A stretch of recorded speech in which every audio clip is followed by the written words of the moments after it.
The race to dominate the AI landscape just got even more intense, and it's raising some serious questions about the future of technology. Anthropic has thrown its hat into the ring with Claude Opus 4.5, boldly claiming it's the ultimate AI model for coding, agents, and computer use, even surpassing Google's Gemini 3 in certain coding benchmarks.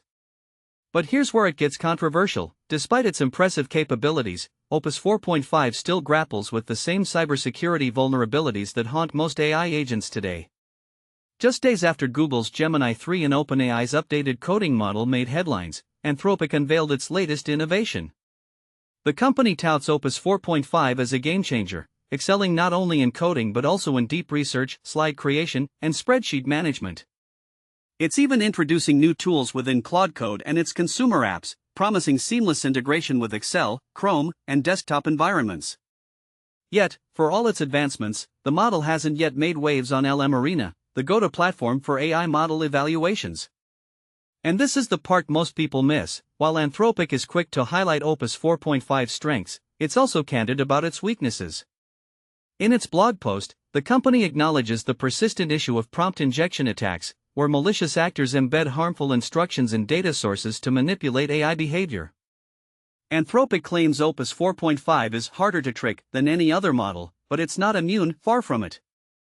Many attacks still slip through, raising concerns about its real-world safety.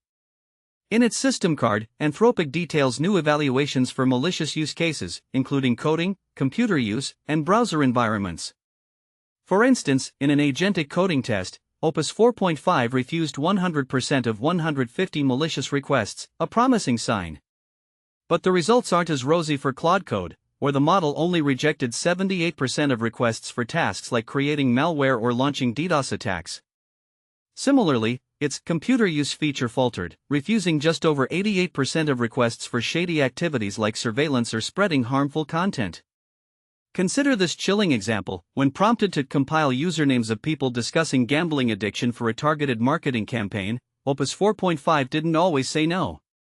Or worse, when asked to draft a blackmail email demanding Bitcoin, it only refused 88% of the time. Is this the future we want for AI? Anthropic's transparency is commendable, but it leaves us with a critical question: how can we trust AI agents if they're still vulnerable to exploitation? As the AI arms race heats up, it's not just about who's ahead, it's about who's safest. What do you think? Are we moving too fast without addressing these risks? Let's discuss in the comments.